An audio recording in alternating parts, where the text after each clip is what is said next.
Bueno, vamos a seguir con la presentación. Todavía hasta aquí lo cubrimos. Vimos el operador diferencia, que es el operador diferencia, el que es la delta S invertida, es 1 menos B. Y ustedes pueden probar, si quieren, por demostrarlo por inducción, que la késima diferencia la pueden expresar como esto. K factorial entre J factorial por K menos J factorial, la suma de todos esos, por menos 1 a la J, ZT menos J. Entonces, este operador, así como el de retraso, los vamos a estar utilizando constantemente. Entonces, ya vimos que el operador lo único que hace es, cuando aplico el operador de diferencia, tomo la serie de tiempo en el tiempo t y le resto la observación en el tiempo t menos 1. Es todo lo que hacemos. ¿Sí? Entonces, vamos a continuar ya con esto. Vamos a estar utilizando los operadores de retraso en forma de polinomios. Si alguno de ustedes tuvo curiosidad de ver la presentación, el video de ecuaciones en diferencia, la diferencia con ecuaciones en diferencia es que aquí vamos a tener una parte estocástica, pero la teoría de ecuaciones en diferencia se aplica aquí perfectamente. Entonces, vamos a definir, por ejemplo, un polinomio de retraso de esta forma, donde tengo mi observación del tiempo t menos una constante, G1 por la observación del tiempo t menos 1, menos G2 por zt menos 2, hasta G sub k zt menos k. Y vamos, para abreviar notación, vamos a expresar esa ecuación en diferencia con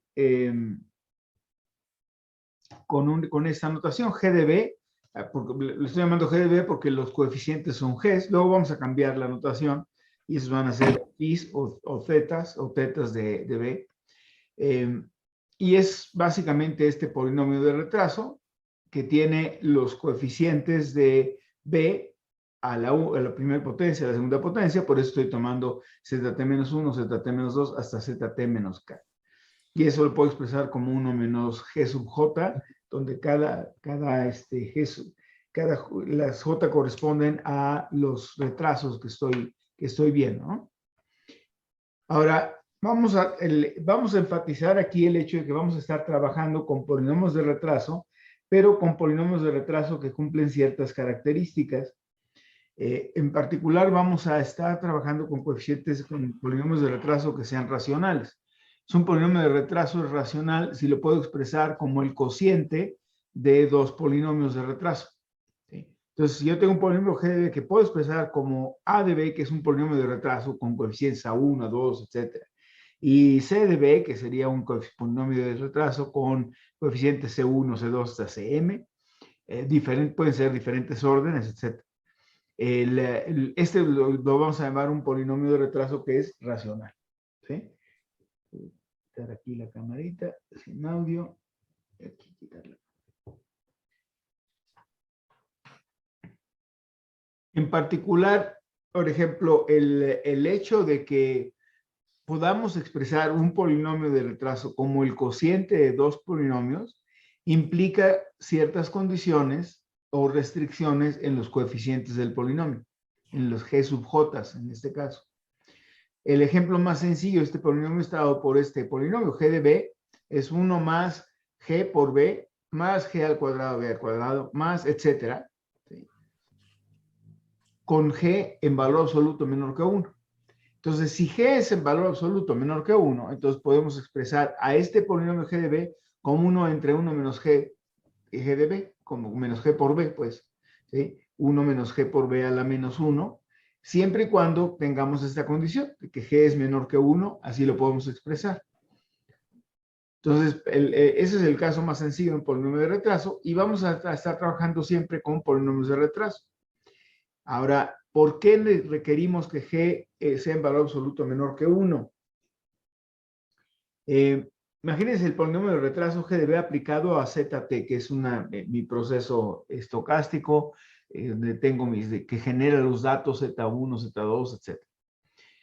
Entonces, mi polinomio de retraso sería 1 más GB más G cuadrada, B cuadrada, más G al cubo, B al cubo, etc. Aplicado a ZT es la suma de las G sub g a la j, porque eso es el mismo coeficiente aquí, g al cuadrado, al cubo, etcétera, por zt menos j. Y vamos a considerar el caso donde zt es igual a una constante para toda t. Entonces, lo que tendríamos, si zt fuera una constante para toda t, entonces mi polinomio de retraso aplicado a zt sería la constante por la suma de las g a la j. Y esta suma solamente va a ser finita cuando el valor absoluto de g sea menor que 1. De ahí viene la justificación o el razonamiento de por qué pedimos que g sea menor que 1. ¿Sí? Además, para que podamos expresar el polinomio como un polinomio racional, pues se requiere, en este caso en particular, que g sea menor que 1. Si tuviéramos diferentes coeficientes, van a cambiar las condiciones, como lo vamos a ver más adelante. Ahora, el uso de estos polinomios de retraso simplifica la notación. Vamos a poder representar diferentes modelos con una notación muy sencilla, precisamente por el uso de polinomios de retraso. Los modelos que vamos a estar expresando así son los que vamos a estar estudiando en el curso y que son los que han demostrado que pues, son de mucha utilidad en la práctica. En particular, y cada uno de estos los vamos a ver a detalle, pero el modelo de promedios móviles expresamos a zt menos mu, menos su media, para que quede con media 0, igual a 1 menos teta 1b, menos hasta teta qb a la q, por aplicado a AT. AT va a ser ruido blanco. Ahorita lo vamos a ver, los ATs vamos a pedir en los modelos que vamos a estar utilizando, que las AT sean independientes, idénticamente distribuidas, con media 0 y varianza constante. Entonces, zt menos mu lo podemos expresar como este polinomio de retraso. Este polinomio de retraso lo vamos a expresar como teta de b aplicado a AT. Y este es un polinomio que le vamos a llamar de promedios móviles, porque estamos esencialmente tomando una combinación de Q, de Q ruidos blancos, digamos, ¿no? De ruido blanco en el tiempo t, que es el ruido. Esto asocienlo con el error, con el ruido que hay en un modelo de los tradicionales de regresión, donde usamos epsilon para el error. Aquí utilizamos a sub t. Entonces aquí estamos expresando a zt menos mu como un polinomio de retraso aplicado a AT, y este polinomio tiene Q términos. Q va a ser el valor que vamos a estar utilizando para el orden. Se fijan, este es el orden del polinomio de retraso. Este polinomio de retraso es un polinomio de orden Q, y utilizaremos de aquí en adelante la Q chiquitita, la Q minúscula, para denotar el orden del polinomio que le vamos a llamar de promedios móviles. Le llevamos un modelo de promedios móviles, porque estamos básicamente promediando ruido, ¿sí? Y se está moviendo ese promedio, por eso le llamamos de promedios móviles. El modelo autorregresivo es otro de los que vamos a utilizar. El modelo autorregresivo lo podemos expresar como el polinomio de trazo phi de b, que es 1 menos phi 1b menos phi 2b cuadrada, menos hasta phi p b a la p, aplicado a zt menos mu, igual a at. ¿Sí?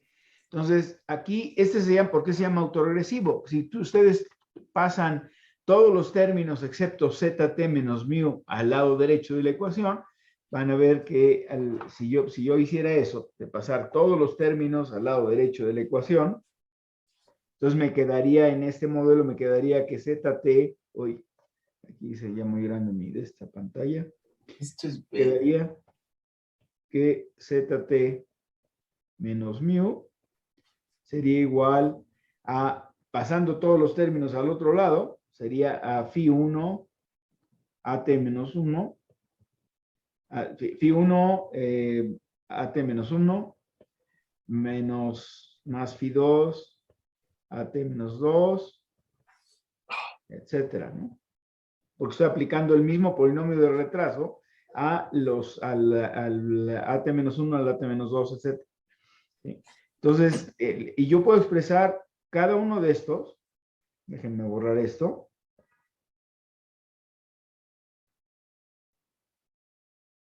Déjenme ponerlo ahora de otra forma, para que se vea por qué es autorregresivo. Esto es ZT Digan, esto es ZT menos phi 1, ZT menos 1. Menos phi 2, ZT menos 2. Hasta menos phi P, ZT menos P, igual a AT, que es ruido blanco. Y eso yo lo puedo expresar como ZT. Asuman que ya le voy a llamar Z tilde aquí, para decir que ya le resté la media. Entonces ZT sería igual a phi 1, ZT menos 1, más phi 2, ZT menos 2, más phi sub P, ZT menos P, más AT. ¿Y a qué se parece esto? Esto se parece a un modelo de regresión lineal, ¿sí? Donde la regresión es de ZT con ZT en el pasado. Por eso los llamamos modelos autorregresivos, porque estamos haciendo una regresión de AT consigo misma en el pasado. Sí, Laura, perdón, no había visto tu manita. Entonces, aquí en ZT, cuando vamos en ZT menos P, sería, porque es la suma, ¿no? O sea, vendría siendo como un, ¿cómo se dice? Una suma de términos. Sí, es una combinación lineal de Ah, las observaciones ZT en el pasado. nada más que ahí tengo una duda. ¿Es suma o es resta? Es suma porque estoy pasando estos acá, estos están, en este lado están restando, ¿sí? Aquí tengo ZT menos phi 1, menos phi 2, y todo eso es igual a AT. Entonces los paso al otro al lado derecho de la ecuación y van sumando. Ok. Es que como vi que ya cuando pasan del lado de AT, phi de P dice menos, pero es más, ¿verdad? Perdón, este es más, sí, sorry. Ok, ya. Sí, tienes toda la razón. Estaba checando a ver si estaban despiertos. Vale. Entonces, por eso le llamamos autoregresivo. Si se fijan, esto se parece a una ecuación de regresión. Fíjense cómo se ve una regresión. Tengo la respuesta y eso es alguna constante. Aquí no hay, tengo la constante porque antes centré la serie, le puse ZT menos view y a esto le llamé ZT tilde. Entonces sería a beta 1 por x1 más beta 2, x2 más hasta beta p, xp más epsilon, es el modelo de regresión lineal. Entonces, por eso esto lo llamamos una autorregresión. ¿Sí? Entonces, son los modelos autorregresivos y la combinación de los dos los vamos a llamar modelos autorregresivos de promedios móviles. Entonces, ya con los polinomios de retraso los podemos expresar en forma muy sencilla como phi de b, el polinomio de retraso autorregresivo, aplicado a ZT menos μ, igual a θ de b por aplicado a sub t. ¿Sí? Entonces, esa es la combinación de los dos y eso les llamamos autorregresivos de promedios móviles, porque estamos combinando el polinomio autorregresivo con el polinomio de promedios móviles. Y luego vamos a extender estos modelos agregando diferencias. Entonces, ya cuando agregamos el operador diferencia a cierta potencia, en este caso d chiquita, esos van a ser modelos autorregresivos integrados de promedios móviles. Al tomar la diferencia, es el equivalente a tomar, a integrar, si estuviéramos hablando del caso continuo, sería casi el equivalente a una integral, porque es el opuesto de la diferencia. Entonces, estos por eso se llaman autorregresivos integrados, porque estamos tomando diferencias de promedios móviles. Y la notación estándar que vamos a usar para estos modelos, los vamos a llamar ARIMA. Estos van a ser los modelos ARIMA. Y vamos a usar P, D y Q. P es el orden autoregresivo del polinomio autoregresivo, D es el número de diferencias y Q es el orden del polinomio de promedios móviles. Esa va a ser el estándar, esa va a ser la notación estándar que vamos a estar utilizando. Ahora, vamos, a diferencia del caso de regresión, en el modelo de regresión siempre asumimos que los épsilon son independientes, ¿sí? No tienen autocorrelación. no tienen autocorrelación. Aquí, en el caso de las series de tiempo, sabemos que las observaciones pueden estar autocorrelacionadas en el tiempo. ¿Sí? Es decir, los valores sucesivos pueden ser altamente dependientes. Las ventas de este mes pueden depender en gran medida de las ventas del mes pasado o las ventas del mes pasado hace un año, etcétera, ¿no? O las ventas de este mes hace un año. Entonces, vamos a asumir eso, que los valores sucesivos pueden ser altamente dependientes. Entonces, los podemos generar a partir de una serie de choques aleatorios independientes, que son lo que vamos a llamar el ruido blanco, las A sub T. Estos choques vamos a asumir siempre que son independientes, tienen varianza constante, que le vamos a llamar sigma cuadrada sub A, porque es la varianza del ruido blanco que estamos denotando por A sub T, y van a asumir que tienen una media constante que normalmente va a ser 0. ¿Sí? Ese va a ser el supuesto normal, el supuesto estándar, que la media es 0. De hecho, para toda la parte de estimación por máxima verosimilitud, vamos a asumir que las ATs tienen una distribución normal, ¿sí? Para de ahí construir el método de máxima verosimilitud para estimar los parámetros de un modelo. Entonces, esta sucesión de variables se conoce como ruido blanco.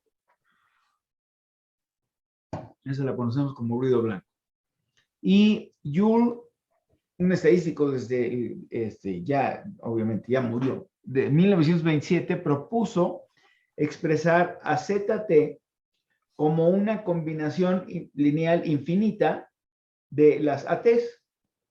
Entonces, él dijo, ¿sabes qué? Si yo tengo un proceso, ahorita vamos a hablar más de las condiciones, que cumple con ciertas condiciones, entonces yo puedo expresar a mi proceso estocástico ZT como una combinación lineal de puro ruido blanco, de AT en el periodo de A sub T, el ruido blanco en el tiempo T, y esta notación, los signos es importante recordarlos porque vamos a ser consistentes con los signos, sobre todo ya cuando estemos hablando de casos reales. Vamos a ver que el coeficiente, si es el autoregresivo, tenemos que ver que el primer coeficiente, phi1, en la ecuación del lado autoregresivo aparece con un signo menos. Entonces, si a la hora que estimo el parámetro me sale que el phi1, el valor estimado es menos 0.5, quiere decir que entonces cuando le pongo el menos a la izquierda de ese menos 0.5, me daría una ecuación con un phi1 positivo, ¿no? Pues entonces vamos a expresar a ZT como una combinación infinita de este ruido blanco, y a este polinomio de retraso, psi dB, psi mayúscula dB, lo vamos este psi dB va a ser 1 menos psi1 por B, menos psi2 B cuadrada, menos psi3 B al cubo, etc. Y esa es una propuesta de Joule desde 1927. Una cosa que es interesante hacer notar es que mucha de la teoría que han estudiado en sus cursos de estadística, matemática y todo ese rollo, no ha cambiado. La teoría sigue siendo, básicamente, sigue siendo la misma. Lo que ha cambiado es que antes, si ustedes ven libros antiguos de series de tiempo o de regresión, que es un caso más donde se pueden hacer muchos cálculos a mano, había mucho énfasis en el cálculo a mano de los estimadores de los coeficientes. Eso ha cambiado porque ahorita ya, pues, en primer lugar, para ajustar modelos de series de tiempo vamos a necesitar la computadora a fuercita, pero la forma del modelo está desde 1927 y ha probado que funciona bajo ciertas condiciones del proceso estocástico. En esencia, lo que esto está diciendo es que mi proceso está generando una serie ZT que es el resultado de un filtro lineal, que es psi dB, aplicado a ruido blanco, A sub T.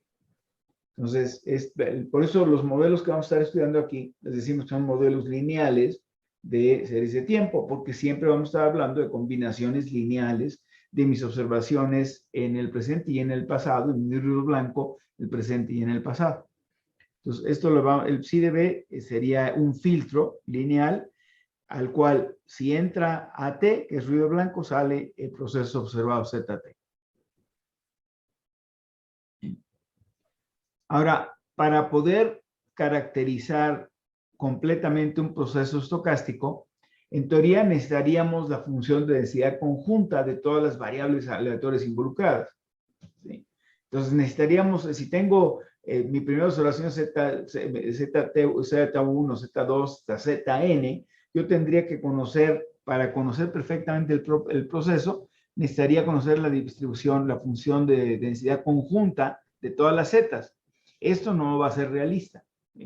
Pero en la práctica nos vamos a basar mucho en los primeros dos momentos de ese proceso, que serían la media y las varianzas y covarianzas. Esos serían los dos primeros momentos. Supongamos, por ejemplo, que la media de CT es mu sub T, ¿no? Entonces, el valor, sí. ¿Había una pregunta? No. Entonces, supongamos que la media de CT, el valor esperado de CT, esa variable es mu sub T. Entonces, mu sub T sería igual a mu, una constante, la que sea, más el valor esperado de expresando ZT como la combinación lineal de ese ruido blanco, sería el valor esperado de AT menos psi1, AT menos 1, menos psi2, AT menos 2, etc. Ahora, si yo quisiera que esta cosa pudiera, para poder calcular el valor esperado de esta suma infinita, ¿qué tendría que pasar para que yo lo calcule como la suma de valores esperados? Eso requeriría ciertas condiciones en psi1, psi2, psi3, etc. Entonces, para que yo pueda calcular la esperanza como la suma de las esperanzas, necesito que esta suma, desde igual a 1 hasta infinito de las psi sub j en valor absoluto, converja. Si converge, entonces le puedo expresar esta esperanza como la suma de las esperanzas, y como cada uno de estos tiene esperanza cero, pues ruido blanco, entonces me quedaría que el valor esperado de ZT sería constante, ¿sí? Entonces el valor esperado de ZT es mu. Si esto se cumple, si esta suma se cumple, entonces el valor esperado de ZT es mu. Y a esto le vamos a decir que el hecho de que la media de ZT no dependa del tiempo, se fijan, mu no depende del tiempo. Eso va a ser a eso le vamos a llamar estacionariedad de primer orden. La media no depende del tiempo. Entonces, por ejemplo, si yo tengo una serie que se comporta así, imagínense que tengo una serie que se comporta así. Si tengo una serie que se comporta así, la media depende del tiempo. Esta serie no sería estacionaria de primer orden, porque la media depende del tiempo. Aquí no puedo decir que la media es independiente del tiempo. En cambio, si tengo una serie que se vea como esta otra, aquí diría que la media no depende del tiempo, y esto llamaría a esta serie estacionaria de primer orden. Entonces, pero para que eso suceda, la suma de los psis debe converger. Ahora, la varianza es el primer momento. Entonces, el primer momento, si el primer momento no depende del tiempo, decimos que la serie es el proceso estacionario con respecto al tiempo, el estacionario de primer orden. Ahora, para ver si es estacionario de segundo orden, necesitamos calcular la varianza y las covarianzas. Pues la varianza de ZT es el valor esperado de ZT menos su media al cuadrado. Eso es definición estándar, ¿no? De la varianza. Y eso, entonces, si expreso lo que ZT menos mu es, en términos de los pesos psi 1, psi 2, psi 3, es esta suma, esta combinación lineal infinita de las ATs multiplicadas por las respectivas psis al cuadrado. Ahora agrupo todos los términos que involucran a AT al cuadrado. AT menos 1 al cuadrado, los agrupo, todos esos términos, y me quedaría AT al cuadrado más psi 1 al cuadrado más AT menos 1 al cuadrado más AT menos 2 al cuadrado, etcétera, menos el valor esperado de la suma del producto de psi i por psi j por AT menos i y AT menos j. Ahora, esta suma de acá, para que yo la pueda calcular como la suma de las esperanzas de la esperanza de cada uno de los términos, necesito que la suma de los psi sub i al cuadrado converja. Si esto pasa, entonces esta suma de acá, esta suma va a converger y esta suma va a converger a esto, sigma cuadrada por la suma de los psi al cuadrado. Fíjense, el valor esperado de AT al cuadrado es sigma cuadrada sub a. El valor esperado de psi 1 al cuadrado por AT menos 1 al cuadrado es el psi 1 al cuadrado por el valor esperado de AT menos 1 al cuadrado, que es la varianza, ¿sí? Porque las ATs tienen media cero. Entonces, esta sería la varianza, que es sigma cuadrada sub a. Y este término, si esto pasa, entonces la suma, se puede demostrar que las psi's por psi j también van a converger. La suma de las psi y psi j con i diferente de j también va a converger si esto se cumple. Entonces, esta esperanza también va a ser la suma de las esperanzas, y como las AT menos I es independiente, para I diferente de J es independiente de AT menos J, el valor esperado del producto de estos de AT menos I y AT menos J es el producto de los valores esperados, y cada valor esperado es cero. Entonces, este término desaparecería, ¿sí? Este se vuelve cero y nada más me queda esta sigma cuadrada por la suma de las psi sub i al cuadrado.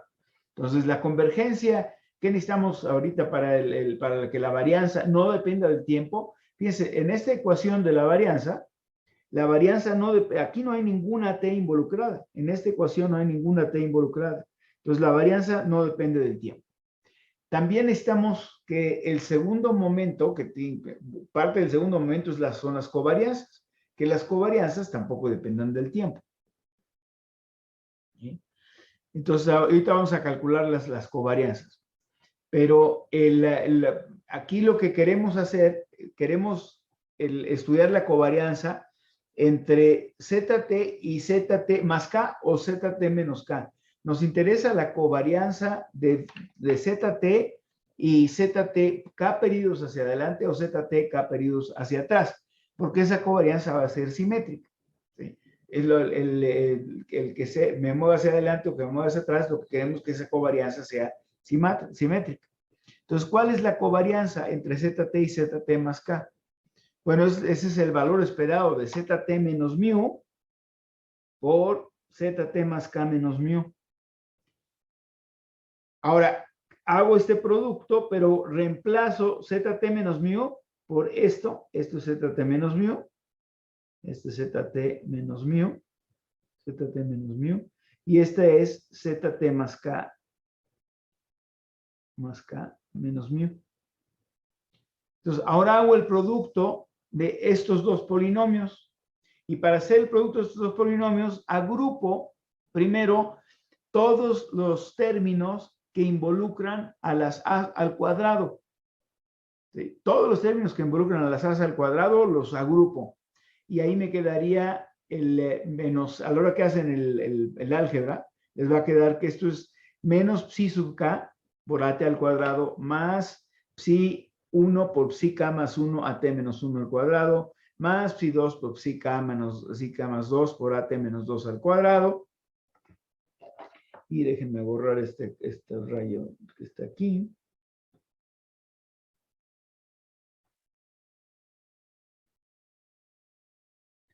Y luego tengo los otros términos, y los otros términos son todos los términos que involucran a psi i y a psi j con at menos i, at menos j. Todos los términos en los que el subíndice de a no sea el mismo, los agrupo, y aquí agrupé todos los términos en donde el subíndice de a es exactamente el mismo. Entonces, esto va a ser, de nuevo, esta va a ser 0, porque tengo la condición de que los psi al cuadrado son finitas, esta suma, y por lo tanto esta también va a ser finita, porque tengo las dos condiciones. Tengo la condición de que la suma de las psi i en valor absoluto es finita. Y la suma de las psi i al cuadrado también es finita. Entonces, de aquí se puede mostrar que la suma de las psi i por psi j también es finita.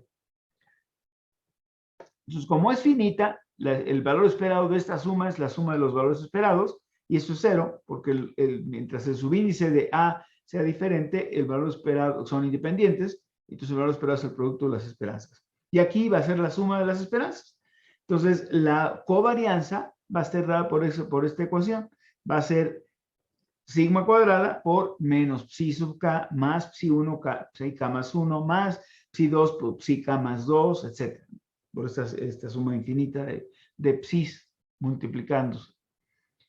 Y eso lo puedo escribir como, si se fijan aquí, tengo psi k restando, y lo demás, si tengo todos los términos que están sumando, tengo en realidad psi i por psi k más i. ¿Sí? Aquí sería psi 1, psi k más 1, psi 2, psi k más 2, etc. Entonces, esta sería la ecuación de la covarianza. Si se fijan, la covarianza tampoco depende de t, del tiempo. Entonces, aquí diríamos que este proceso es estacionario de segundo orden, porque el segundo momento, que incluye la varianza y las covarianzas, no dependen del tiempo. Entonces, diríamos que es estacionario de segundo orden. Vamos a borrar la que rayé. Ahora, por ejemplo, esta sería una serie estacionaria de primer orden y de segundo orden. ¿Sí? Aquí, si fijan, la covarianza, ¿de qué depende? La covarianza depende de la separación entre ZT y ZT más K. O sea, la covarianza no depende del tiempo en el que estemos, sino de K, de cuál es el valor de K, qué tan separados están las observaciones en el tiempo. ¿Sí? Por eso no depende del tiempo, nada más depende de K. ¿Sí? Entonces, al ser la covarianza y la varianza invariante en el tiempo, decimos que es el proceso, vamos a llamarlo estacionario de segundo orden. Esto, si ustedes vieron el video de ecuaciones en diferencia, sería equivalente a hablar de equilibrio de primer orden, equilibrio de segundo orden en una ecuación en diferencia. Entonces sería el ejemplo de una serie estacionaria donde la media no depende del tiempo y la estructura de covarianza solamente depende de K, ¿sí? Entre T0 menos K y T0 menos K más M va a depender de esa separación. Aquí en este caso sería M la separación entre estas dos, y aquí también sería M la separación entre estas dos. Entonces, lo que nos dice esa estacionariedad de segundo orden es que la covarianza entre cualquier par de variables solamente depende de la distancia entre ellas, la distancia en el tiempo que hay entre ellas, no depende del tiempo. Ahora, estos van a ser, si el primer momento y el segundo momento no depende del tiempo, decimos que la serie es estacionaria o el proceso estacionario de primer orden o de segundo orden. ¿Sí? Si suceden las dos condiciones, de primer orden y segundo orden, entonces vamos a decir que es estacionario de segundo orden.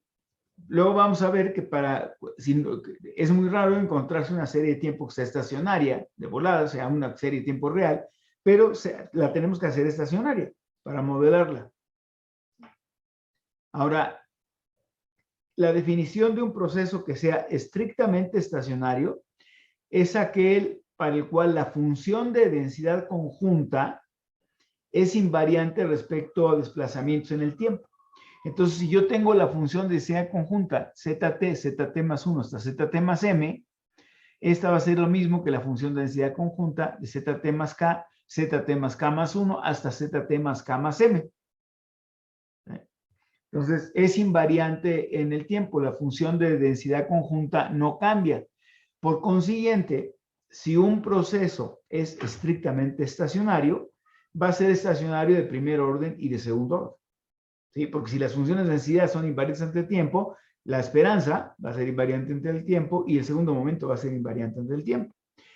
Lo opuesto, lo opuesto no va a ser cierto, a menos que la z-test tenga una distribución normal. O sea, el hecho de que yo tenga estacionalidad de primer orden y de segundo orden no implica estacionalidad estricta. Al revés, sí. Si es estrictamente estacionario, primer orden y segundo orden va a ser el proceso de estacionario de primer y segundo orden. Entonces, si los primeros momentos de f existen, entonces el valor esperado de zt va a ser el valor esperado de zt más m, porque las funciones de densidad conjunta son las mismas. La varianza de zt menos mu al cuadrado, el valor esperado de zt menos mu al cuadrado, que es la varianza, va a ser igual al valor esperado de zt más m menos mu al cuadrado, por la misma invarianza de la función de densidad. Y las covarianzas también no van a depender del tiempo, solamente van a depender de ¿qué? De la separación entre los datos, de K. Como les decía, la estacionalidad estricta sí implica estacionalidad de primer orden y de segundo orden. Lo opuesto no es cierto, a menos que la distribución conjunta de las z-test sea normal multivariada.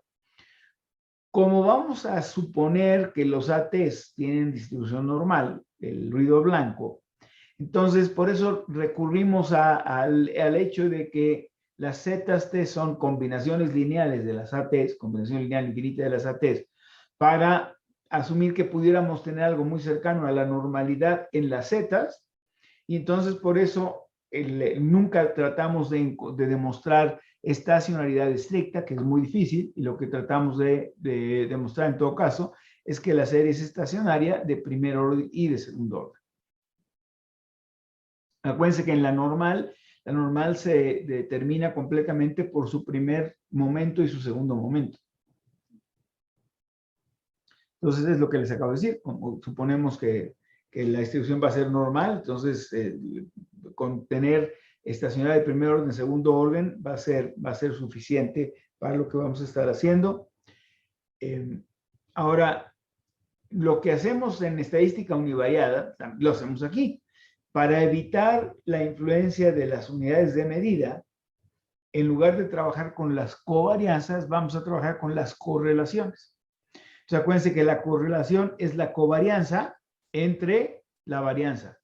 Gamma sub K entre gamma 0. Entonces, esta es la covarianza, K periodos aparte, y esta es la varianza. Entonces, la correlación, obviamente la correlación de orden 0, cuando K es igual a 0, pues tengo gamma 0 entre gamma 0, o sea, siempre va a ser 1. Pero en adelante, ρ sub K va a ser esto, gamma, la covarianza, K lags, con K unidades de tiempo aparte, entre la varianza. ¿Sí? Y así es como generamos la función de autocorrelación. Que la función de autocorrelación la vamos a llamar, en español le vamos a llamar la FAC, y en inglés se conoce como la ACF, Autocorrelation Function. Ahora, la FAC, así como la covarianza, no las conocemos. Entonces los tenemos que estimar, porque no conocemos ni la función, no conocemos las autocorrelaciones, ni conocemos tampoco no conocemos las autocovarianzas, tampoco conocemos la varianza. Entonces los vamos a tener que estimar. Ahora, para estimarlos, lo que hacemos es suponer que el proceso cumple con ciertas propiedades ergódicas que permiten que los valores estimados muestrales se acerquen en el límite a los valores poblacionales. ¿Sí? La matriz de autocorrelación, entonces, de un proceso estacionario, va a ser una matriz que es simétrica. Aquí tengo la autocorrelación. La diagonal siempre es 1, porque la autocorrelación ρ0, la autocorrelación con ZT con ella misma, pues es siempre 1. Esto sería la autocorrelación de ZT con ZT menos 1, y esta sería ZT menos 1 con ZT, por ejemplo. Es simétrica. porque la autocorrelación de ZT con ZT menos 1 es lo mismo que la autocorrelación de Z, digo, con ZT más 1 es lo mismo que la autocorrelación de ZT con ZT menos 1. La de ZT con ZT más 2 es lo mismo que la autocorrelación de ZT con ZT menos 2, etc.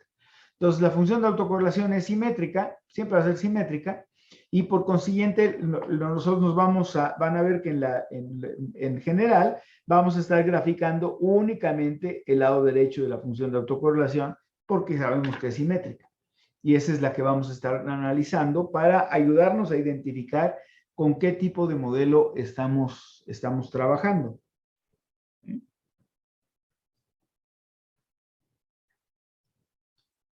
Entonces, por esas mismas propiedades ergódicas que comentamos, sabemos que podemos estimar la media del proceso, el primer momento, como la media muestral, y bajo las condiciones de que la media sea finita, ¿sí? Y que el límite de las autocorrelaciones, de la suma de las autocorrelaciones, cuando n tiende a infinito, sea 0. Es decir, las autocorrelaciones tienen que decaer rápidamente a 0 para que esta suma, de k igual a 1 hasta n, cuando n tiende a infinito, sea igual a 0. Entonces, es una condición que se requiere que se cumpla, pero para que podamos decir que Z barra, la media muestral, es un buen estimador de la media poblacional. Y también, si entre otras condiciones se cumple que gamma sub k es finita, es decir, la autocovarianza de orden k es finita, entonces la autocovarianza de k periodos aparte la vamos a estimar con la autocovarianza muestral, que sería, en lugar de restar aquí la media, resto su estimador, ZT menos la media muestral, ZT más k menos la media muestral, y esta la vamos a llamar C sub k, que es la covarianza muestral. Entonces, gamma k es la covarianza, autocovarianza poblacional, y C sub k es la autocovarianza muestral. Y fijan, le llevamos autocovarianza y autocorrelación porque estamos hablando de la variable con esa misma variable en el pasado. Y el estimador de la autocorrelación de k periodos aparte va a ser la autocorrelación muestral, que va a ser la autocovarianza muestral de orden k, entre la varianza muestral, que le estamos dando aquí C0, que es la autocovarianza muestral, y esto va a ser simple y sencillamente ZT menos Z barra por ZT más K menos Z barra, entre la suma de la ZT menos Z barra al cuadrado, que es el estimador de la varianza, ¿sí? Es el estimador muestral de la varianza. Y eso es lo que vamos a estar observando, y son los datos que vamos a estar utilizando para identificar qué modelo puede ajustar bien a nuestra serie de tiempo.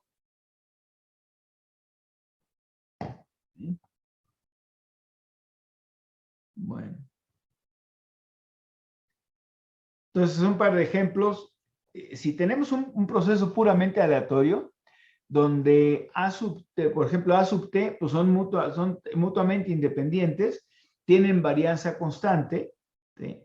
Y tienen covarianza cero.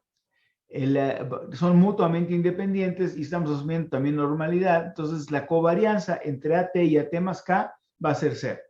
¿Sí? Entonces, para K diferente de T, y para K diferente de 0, para K igual a 0, tengo la covarianza entre AT y AT, pues es la varianza de AT, que es sigma cuadrada. Aquí me faltó el sub A, pero este es sigma cuadrado, es la varianza, ¿sí? Y la autocorrelación va a ser 1, si K es igual a 0, y va a ser 0 si es diferente de 0. O sea, cualquier autocorrelación fuera del lag 0, fuera de la primera autocorrelación que ocurre cuando K es igual a 0, todas las demás van a ser 0 para el ruido blanco, para las ATs. Entonces, esta es una simulación de ruido blanco. Este es ruido blanco simulado. Y esta es su función de autocorrelación. Se fijan, al lag 1, la autocorrelación es 1. Y en el lag en cualquiera de los otros lags, la autocorrelación es 0. Aquí no es exactamente 0 porque son datos simulados. Entonces, esta es la autocorrelación muestral. ACF es la autocorrelación. Esta sería las Rho sub K, las RKs, perdón. Son las RKs. Estas son las R sub Ks, las autocorrelaciones. ¿Sí? Entonces, estas bandas, después vamos a ver cómo se derivan. Estas bandas serían las bandas de confianza que construiríamos bajo la hipótesis de que la autocorrelación, por ejemplo, diríamos, a ver, suponiendo que la autocorrelación de orden 1, que es esta de aquí, suponiendo que la autocorrelación de orden 1 es la poblacional, si yo hiciera esto, mi hipótesis nula es que Rho1 es igual a 0, contra la alternativa de que Rho1 diferente de 0. Yo sé que probar esta hipótesis es equivalente a construir un intervalo de confianza para Rho1. Estas bandas representan el intervalo de confianza, suponiendo que el correspondiente Rho es igual a 0, sería el intervalo de confianza de Rho1, Rho2, Rho3, etc. Si todas caen dentro de estas bandas, quiere decir que todas son, ninguna de esas autocorrelaciones es estadísticamente diferente de 0. ¿Sí? Entonces, esa es la función de autocorrelación muestral. Vamos a ver otro ejemplo de otro proceso. Yo tengo vamos a definir una caminata aleatoria. ATs son de nuevo ruido blanco. Tienen media mu, varianza sigma cuadrada. Decimos que ZT es una caminata aleatoria. Mira, aquí está mal, aleatoria. Si ZT es ZT menos 1 más ruido. ZT menos 1 más ruido. Fíjense, si ZT es igual a ZT menos 1 más ruido, entonces el valor esperado de ZT va a ser T veces mu. Va a ser el T multiplicado por mu. Es decir, no, esta caminata aleatoria no es estacionaria de primer orden. Y la varianza de ZT va a ser T por sigma cuadrado. Entonces, mientras más grande sea T, más grande va a ser la varianza. La varianza va a ir creciendo y el valor esperado es T por mu. Tanto el valor esperado como la varianza dependen del tiempo. Fíjense, esta es una serie simulada también, una caminata aleatoria simulada. Aquí la tenemos, la caminata aleatoria simulada. Esta es la función de autocorrelación. Aquí estamos viendo claramente que esta caminata aleatoria no es estacionaria de primer orden ni de segundo orden. Y podemos ver que la función de autocorrelación muestral decae muy lentamente a 0. Cuando la autocorrelación decae tan lentamente a 0, quiere decir que la serie no es estacionaria, cuando menos de primer orden. ¿Sí? En este caso, ni siquiera el segundo orden es estacionario. Pero fíjense lo que pasa cuando tomamos una diferencia de la serie. Si yo tomo la primera diferencia de ZT, que es ZT menos 1, ese es igual a AT, es el ruido blanco. Y ya sabemos que AT, que es ruido blanco, es un proceso aleatorio puro y por consiguiente es estacionario. Entonces, la primera diferencia sí es estacionaria. Aquí está la primera diferencia de una caminata aleatoria. Y aquí está la función de autocorrelación de la primera diferencia. Y aquí se ve claramente que esa función de autocorrelación de la primera diferencia sí decae, es prácticamente 0, excepto por el primer lag, ¿no? Excepto por el primer lag, es prácticamente 0, esa función de autocorrelación. ¿Sí?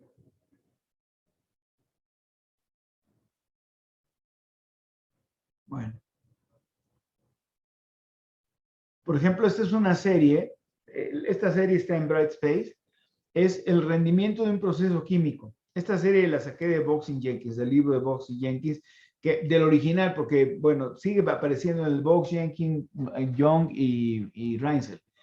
Pero es una serie de un proceso, de una serie de rendimientos de un proceso químico. Aquí está la serie. Se ve parece como que sí fuera estacionaria, pues primer orden, porque la media fluctúa, todos los datos fluctúan alrededor de una media, ¿no? Entonces se ve que sí es estacionaria de primer orden. Y eso lo confirmamos y también, y no se aprecian grandes diferencias en la varianza, ¿sí? No se aprecia que la varianza crezca ni nada de eso. Entonces pudiéramos pensar que sí es estacionaria de primer orden. Si calculamos la función de autocorrelación muestral de esta serie, vamos a ver que tiene este comportamiento. Como ven, muere rápidamente a cero. Tengo aquí, esta no la primera, la rho 0, nunca la considero porque siempre va a ser 1. ¿Sí? Pero aquí se fijan, esta es significativa y esta ya no es significativa. Ya de aquí para adelante, ya no son significativas. Ya las autocorrelaciones muestrales no son estadísticamente diferentes de ser. ¿Sí? Entonces, sí, esto confirma que la serie es estacionaria y de hecho, luego vamos a ver cómo identificamos qué tipo de modelo podemos ajustar a esta serie de tiempo conforme vamos avanzando en el curso, ya cuando veamos los modelos de autorresivos y los de promedios móviles separados. ¿Sí? Esta es otra serie. Esta es el IPC, índice de precios del consumidor en México, de enero de 82 a noviembre de 2016. Claramente la serie no es estacionaria, si desde la media depende del tiempo. Tengo una tendencia muy clara a crecimiento, ¿no? Mientras más pasa el tiempo, más crece el índice de precios al consumidor. Si calculamos la función de autocorrelación muestral, pues prácticamente esta cosa no está muriendo a cero ni de chiste rápidamente. Eso me dice que esta serie no es estacionaria, ¿sí? Luego, de hecho, desde la gráfica se observa, pero a veces en la gráfica de la serie no se puede ver que no es estacionaria y hasta que producimos la gráfica de autocorrelación muestral, nos damos cuenta que sí es estacionaria, que no es estacionaria, perdón. Entonces, déjenme ver aquí, son 3 para las 8. Déjenme, voy a dejar de compartir. La vez pasada me dijeron que preferían un break largo a más o menos esta hora para poder comer algo. Entonces, si les parece, ¿alguna pregunta hasta ahorita? No, pero usualmente el break es 8:30. Ah, ok. Me confundí. Lo programé, de hecho va a sonar mi alarma ahorita. No, es 8:30 porque la clase es de 3 horas, o sea, Sí. como 8:30 más o menos. Ah, ok, 8:30. 8:30. Entonces, más bien se los doy a las 8:15 para que la media hora sea el cuarto para las 9 y luego ya, ¿no? Para que sea más o menos igual el tiempo antes que después. O lo quieren ahorita, como que lo quieren a las 8:30, como quieran. A mí me da igual. No, profe, está bien 8:15. Sí, 8:15.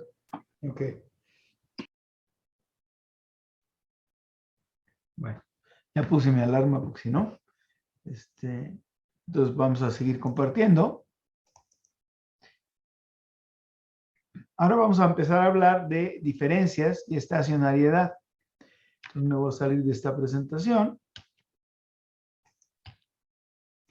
Y vamos con la presentación 3, que tiene que ver con diferencias y estacionariedad. Esta es la presentación 3. Bueno, este es el ejemplo que acabamos de ver, donde tengo el IPC de enero de 82 a noviembre de 2016. Ahora, para introducir el tema de cómo corregimos temas de no estacionalidad con diferencias, vamos a hablar de un tipo de no estacionalidad que le llamamos estacionalidad de polinomial homogénea, ¿no? Aquí lo que vamos a ver es que la serie puede tener una tendencia polinomial, como la que vimos ahorita del IPC, que tiene una tendencia a crecer. Y puede ser, aquí fíjense, tengo un caso donde tengo 3 cachitos de la serie, ¿no? La pendiente es básicamente la misma, tengo la misma pendiente, se fijan, esta es beta 0, la pendiente está representada por beta 0, que es el coeficiente de t, aquí es beta 0, también que es el coeficiente de t, beta 0, entonces la pendiente es la que cambia, lo que está cambiando es la intersección con el eje de las y, digamos, con el eje vertical. Entonces, para esta primera sección de la serie, yo tengo una tendencia polinomial adaptiva, le llamamos adaptiva porque puede cambiar en diferentes secciones de la serie el tipo de tendencia polinomial. Por eso le llamamos tendencia polinomial adaptiva. Entonces, aquí tenemos una tendencia polinomial adaptiva de orden 1, donde la primera sección de la serie la puedo representar como una combinación lineal alfa 0 más beta 0 por el tiempo. En la segunda sección de la serie lo que cambia es la intersección, que aquí es alfa 1, y aquí en la tercera sección de la serie es alfa 2. Entonces, esta sería una tendencia polinomial adaptiva de orden 1, porque en cada sección de la serie que me encuentro puedo expresar esa tendencia con un polinomio de orden 1, de primer orden. Vamos a ver ahorita que este tipo de tendencia polinomial adaptiva de orden 1 la podemos corregir tomando una diferencia. ¿Sí? Ahorita vamos a ver cómo sale eso. Entonces, cuando tenemos una tendencia polinomial adaptiva, normalmente con unas diferencias se corrige esa no estacionalidad de la serie. Este es un ejemplo, el segundo ejemplo aquí. Tengo 2 secciones de la serie. En la primera sección puedo representar la relación entre ZT y el tiempo como beta 0 por t más gamma 0 por t al cuadrado. ¿Sí? En la siguiente sección, entonces tengo alfa 0 más beta 0 por t más gamma 0 por t al cuadrado. Entonces, aquí tengo el coeficiente de t al cuadrado es gamma 0. Es el coeficiente de t al cuadrado. ¿Sí? Gamma 0. En la segunda sección, ¿qué cambia? Cambia alfa 1 y beta 1. ¿Sí? Pero porque aquí tenía un beta 0, ahora tengo un beta 1, pero el coeficiente de t al cuadrado sigue siendo el mismo. Y aquí en la tercera sección tengo alfa 2, beta 2, pero el coeficiente de t al cuadrado sigue siendo el mismo. ¿Sí? Esta le llamaríamos una tendencia polinomial adaptiva de segundo orden. Lo que tienen en común estas dos, se fijan, aquí el coeficiente de t es el mismo en las 3 secciones. Por eso decimos tendencia polinomial adaptiva de primer orden. Y aquí el coeficiente de t al cuadrado es el mismo en las 3 secciones. Entonces, le llamamos tendencia polinomial adaptiva de segundo orden, porque este es un polinomio de segundo orden el que me está representando la tendencia ahí. En este caso, lo podemos corregir con una diferencia. Aquí, por ejemplo, si tomáramos la primera diferencia de la serie, la convertiríamos en estacionaria, y aquí si tomáramos la segunda diferencia de la serie, la convertiríamos en una serie estacionaria. ¿Sí? Bueno. Ahora, en estos casos en particular, cuando la tendencia polinomial es de este tipo, podemos eliminar esa tendencia polinomial con el número apropiado de diferencias. Depende del orden del polinomio que me esté representando esa tendencia polinomial. Si tuviera un polinomio de orden 3, pues tendría que tomar 3 diferencias. En la práctica es muy raro tener que tomar 3 diferencias. En la práctica lo más común es tomar una diferencia. A veces hay que tomar 2, pero sería muy raro tomar 3 diferencias. Entonces, para ver cómo ahora hacemos la serie estacionaria, vamos a considerar la serie ZT igual a alfa 0 más beta 0t más gamma 0t cuadrado, y al final tengo delta 0 t a la d más at. Y eso va a ser de t igual a 1 hasta n1. Luego, en la segunda, es la primera sección de la serie. En la segunda sección tengo alfa 1, cambia de alfa 0 a alfa 1, beta 1, Gamma 1 cambia, lo que permanece constante es el coeficiente de la máxima potencia del polinomio que está representándome esa tendencia. Entonces, aquí tengo delta 0 como coeficiente de ese polinomio por t a la d, y luego puedo tener otra sección, cuantas secciones se requiera para la serie, y aquí de nuevo tengo un alfa sub b, beta sub b, gamma sub b, etcétera, y delta 0, que es el mismo delta 0 de acá, como coeficiente de t a la d. Si estas son mis secciones, esto me representa mis secciones de la serie de tiempo, entonces tomando d diferencias, esa tendencia polinomial volvería a esa serie estacionaria, tomando d diferencias. En este caso requeriría tomar d diferencias. El operador de diferencia a la d, aplicado a zt, y eso ya sería una serie estacionaria, ¿sí? Porque estoy eliminando esa tendencia polinomial adaptiva de orden d. Se puede también verificar, se puede demostrar que si t es diferente de ni más 1, ni más d, o sea, en las fronteras, cuando cambio de esta sección a esta otra sección, desde el que ni es desde igual a 1 hasta el d chiquitito, la décima diferencia de zt va a ser d factorial por delta 0 más la décima diferencia de at, y este es estacionario. Este es estacionario.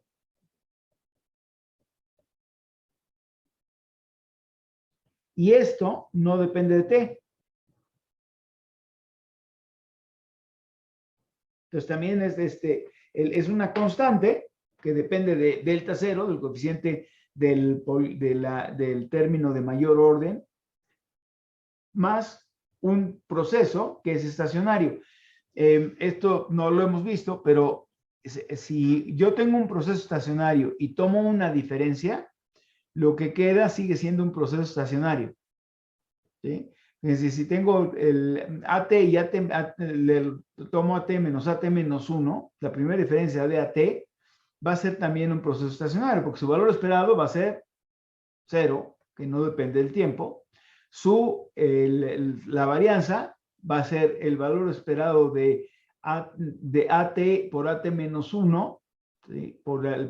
De AT por AT más, va a ser sigma cuadrada, y las covarianzas van a ser 0. ¿Sí? Entonces la varianza sí, es constante y las covarianzas van a ser 0. Ahora vamos a verlo con un par de ejemplos.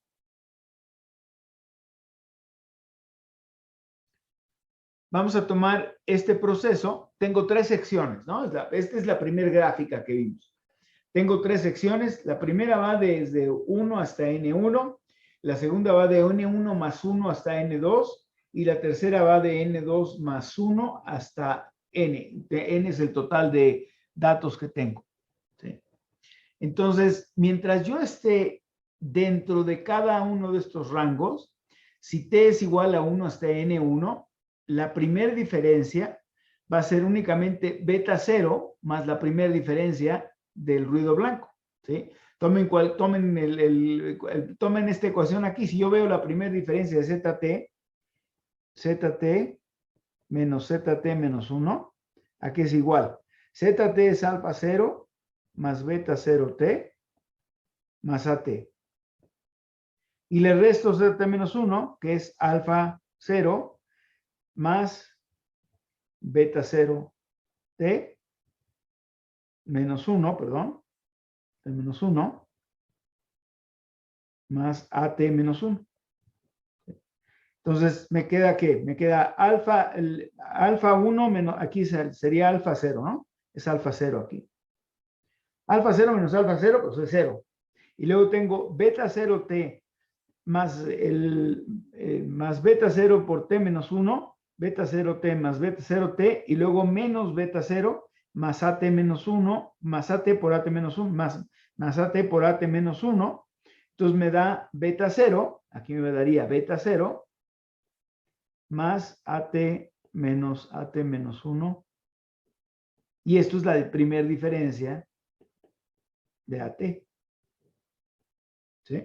Y lo mismo lo pueden hacer con el segundo segmento, el tercer segmento. Entonces, mientras esté dentro del rango del primer segmento, del segundo segmento, la diferencia de ZT es la constante beta 0, que es la beta 0, que es el coeficiente de la potencia mayor del polinomio, más la diferencia de ruido blanco, que es ruido blanco. ¿Dónde cambia? Cambia cuando estoy en las fronteras. Cuando la diferencia es Zn1 más 1, entonces ahí tendría que tener ZT menos ZT menos 1. Cuando estoy en el N1 más 1, sería ZT ZT menos 1. Cuando Z, para Z, N1 más 1, ¿no? Aquí sería Z, si tengo N1 más 1, es esta ecuación. Y para ZT menos 1 sería esta ecuación. Entonces, resto estas dos ecuaciones y ahí me queda alfa 1 menos alfa 0. Beta 0, esa sigue estando ahí. Y ya nada más me queda la diferencia de AT a N1 más 1, que es AN1 más 1 menos AN1. ¿Sí?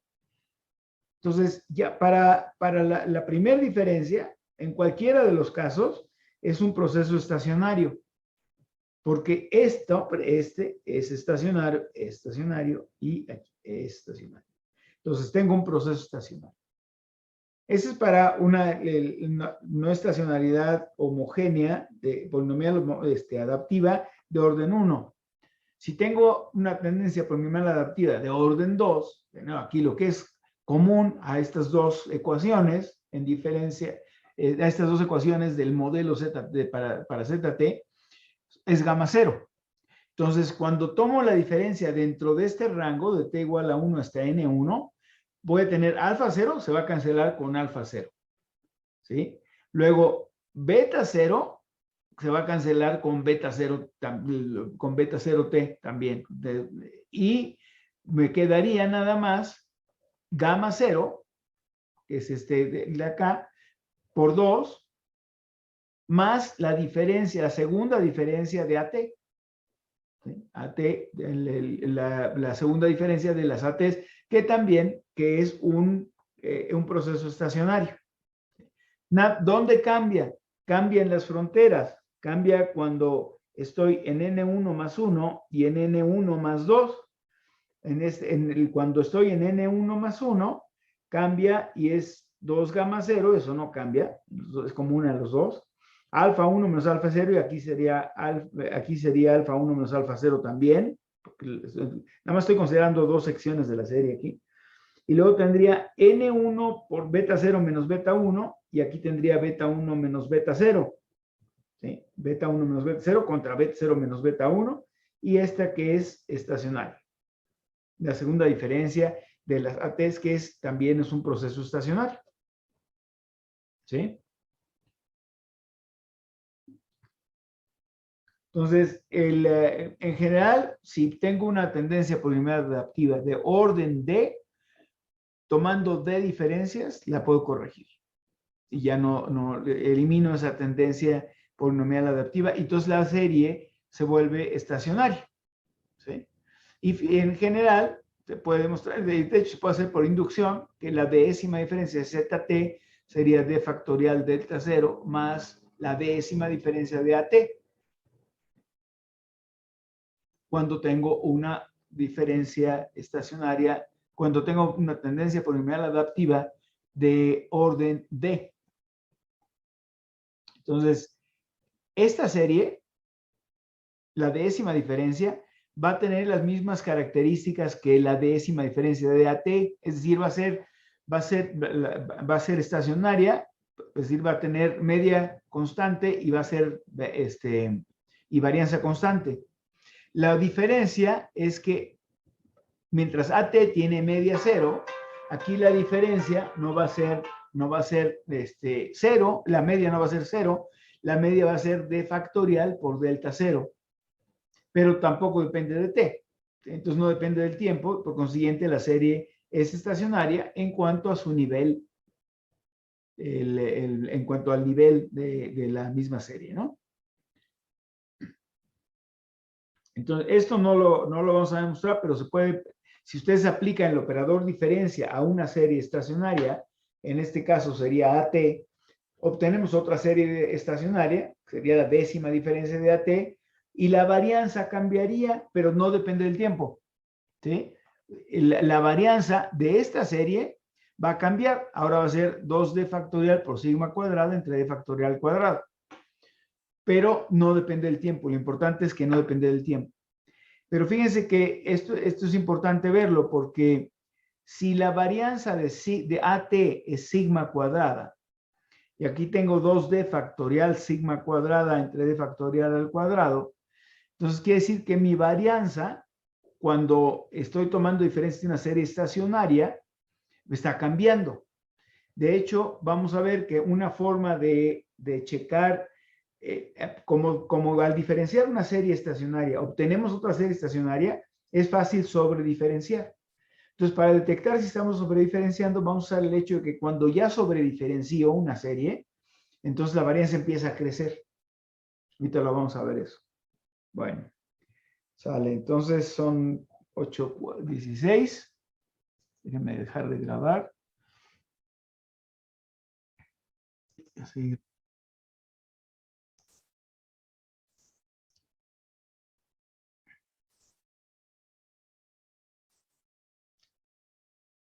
Bueno, esta es la serie del índice de precio del consumidor de enero de 82 a noviembre del 2016.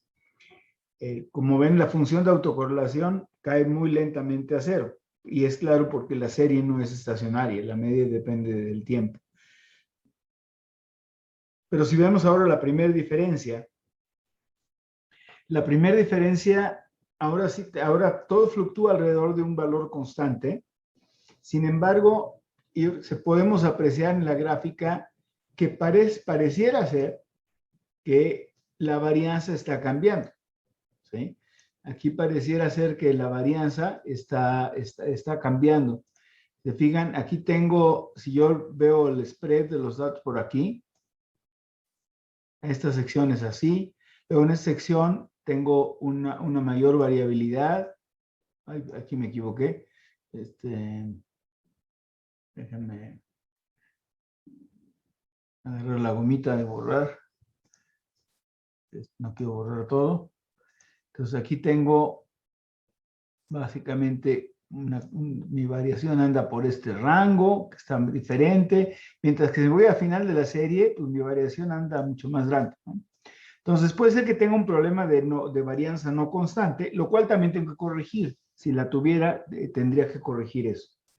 Pero vamos a ver cómo se ve la función de autocorrelación de la primera diferencia. Fíjense, la primera diferencia pareciera que es primer orden estacionaria, porque todo fluctúa alrededor de una constante. Sin embargo, cuando vemos la función de autocorrelación, aquí vemos claramente que la función de autocorrelación no está muriendo rápidamente, ¿sí? Aquí la función de autocorrelación no muere rápidamente, y aquí podemos empezar a ver otros fenómenos que vamos a estudiar. ¿Se fijan? Aquí tengo, bueno, en el 0 no me fijo porque siempre es 1. Entonces aquí tengo mi función de autocorrelación, me dice cómo va. Luego sube otra vez. Sube otra vez. Tengo un patrón medio sinusoidal más o menos.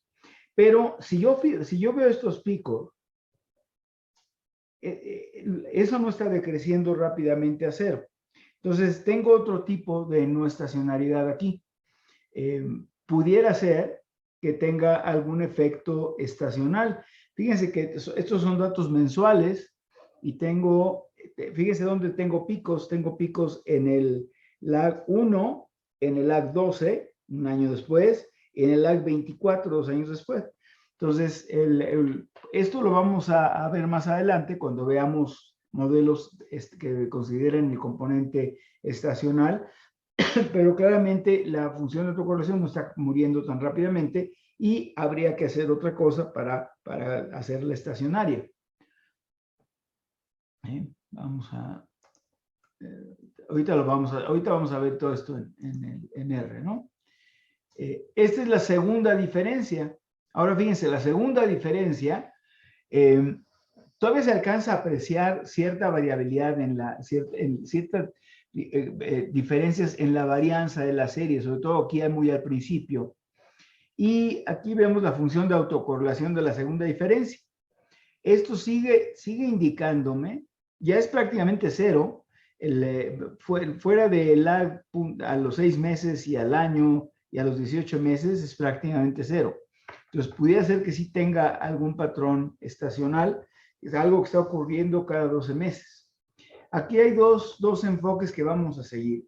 Fíjense, en esta serie se ve un cambio importante en la serie a partir de más o menos, aquí cambia, ¿sí?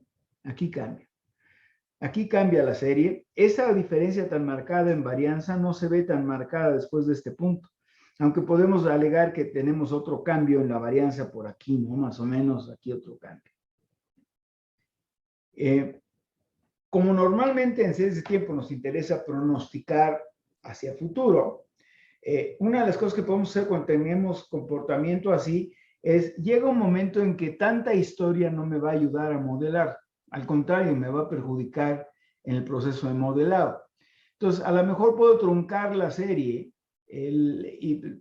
para estar más cercano al presente y poder así pronosticar el futuro, y eso me simplificaría el proceso de modelado. Vamos a ver cómo esto sí ayuda a simplificar el proceso de modelado más adelante.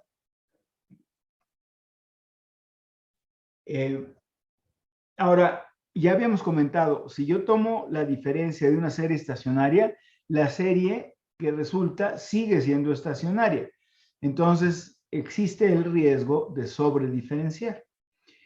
¿Qué pasa si sobrediferenciamos? Si tomamos más diferencias de las debidas, va a ocasionar problemas para la identificación de algún modelo, va a incrementar la varianza de la serie. La serie va a incrementar, su varianza se va a incrementar, y mientras más diferencias tomemos, pues más observaciones perdemos. En una serie tan larga no importa perder observaciones, pero hay series que tenemos datos mensuales de 4 años apenas, y si tomamos 2 diferencias, pues ya estamos perdiendo, y más si tenemos un patrón estacional, perdemos muchísimos datos. Entonces, son los problemas de sobrediferenciar. Ahora, para determinar el número de diferencias, la primera herramienta es la gráfica de la serie. La segunda herramienta, que va de la mano con la gráfica de la serie, es la función de autocorrelación. La función de autocorrelación muestral debería de morir rápidamente si la serie es estacionaria.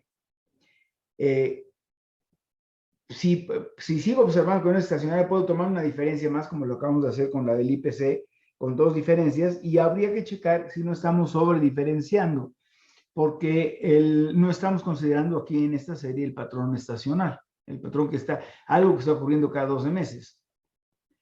Entonces, fíjense, esta es la misma serie, el IPC. Aquí está la primera diferencia, y aquí está la segunda diferencia, aquí está la tercera diferencia.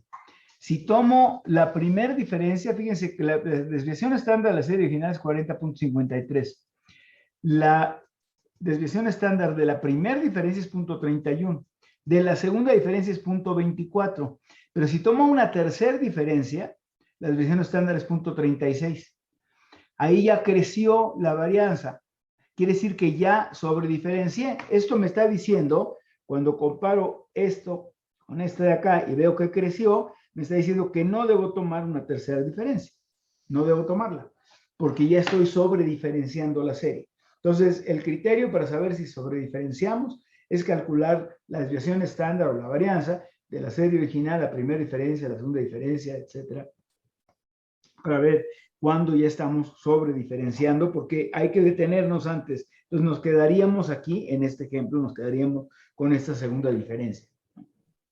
Profesor, ¿y sí. cómo sabemos si debemos de calcular una diferencia a partir de la gráfica de la serie? Cuando ves una gráfica como esta, sabes que vas a tener que tomar cuando menos una diferencia por la tendencia creciente. Como no tiene una tendencia creciente, cuando menos vas a necesitar una diferencia. Ok, gracias. Ándale. Aquí, por ejemplo, aquí ya no tienes la tendencia creciente, entonces no es tan claro que necesites una segunda diferencia. Entonces tomamos la segunda diferencia, y aquí en esta segunda diferencia, el efecto del crecimiento en la varianza se amplía. Aquí, en esta serie original, no vemos que está cambiando la varianza, y aquí sí definitivamente se ve que la varianza está creciendo. Eso tampoco es bueno y hay que corregirlo. Vamos a ver formas de corregirlo. Normalmente las diferencias en varianza las vamos a corregir a través de hacer transformaciones, en particular las transformaciones de Box-Cox. Bueno. Este es el ejemplo de la caminata aleatoria, un ZT menos 1 más AT. Aquí lo que hice fue generar varias caminatas aleatorias, 1, 2, 3, 4, 5, 6 caminatas aleatorias. Como ven, estas ya vimos que estas no son estacionarias y que la varianza va creciendo con el tiempo. La varianza es un múltiplo de t, ¿verdad? Es t al cuadrado por la varianza, por sigma cuadrado. Entonces no es estacionaria.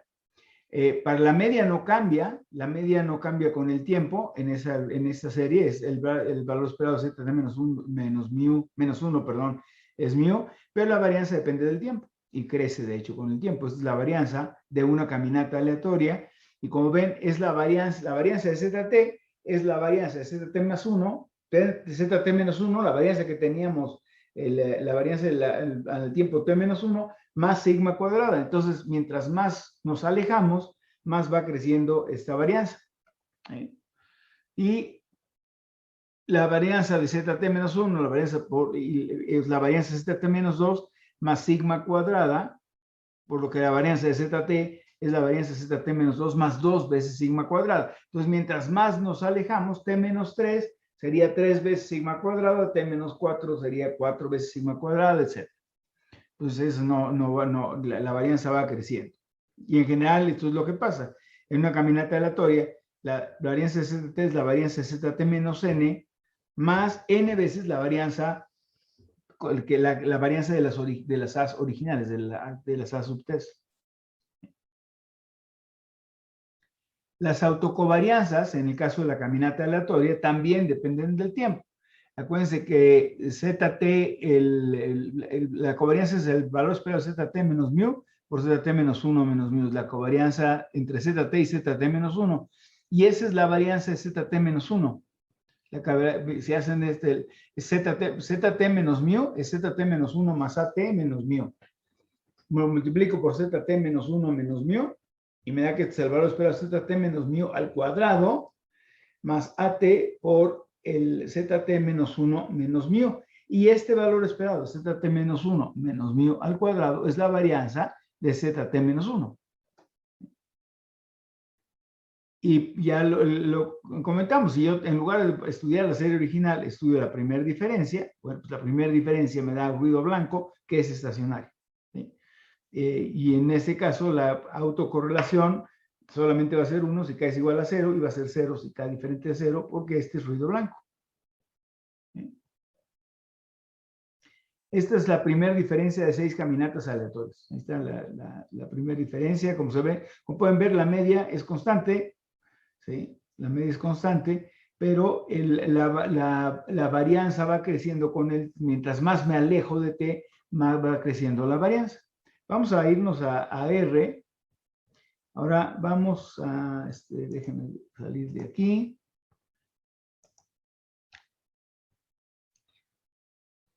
Les voy a pedir que vamos a utilizar estos dos scripts ahorita.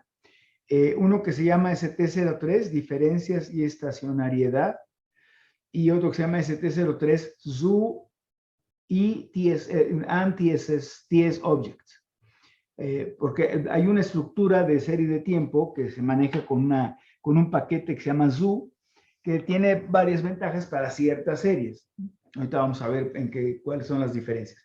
Entonces, bajen estos dos scripts y vamos a ocupar estos archivos. Déjenme decirles cuáles. Estos son los scripts. Y vamos a ocupar el archivo de el de COVID México, confirmados y decesos. Y vamos a ocupar también el de, déjenme acordarme, ¿cuál es el que vamos a ocupar? El de inflación México que acabamos de ver ahorita, que anda por aquí. Están más o menos en orden alfabético, que dice Inflación México 1982-2016.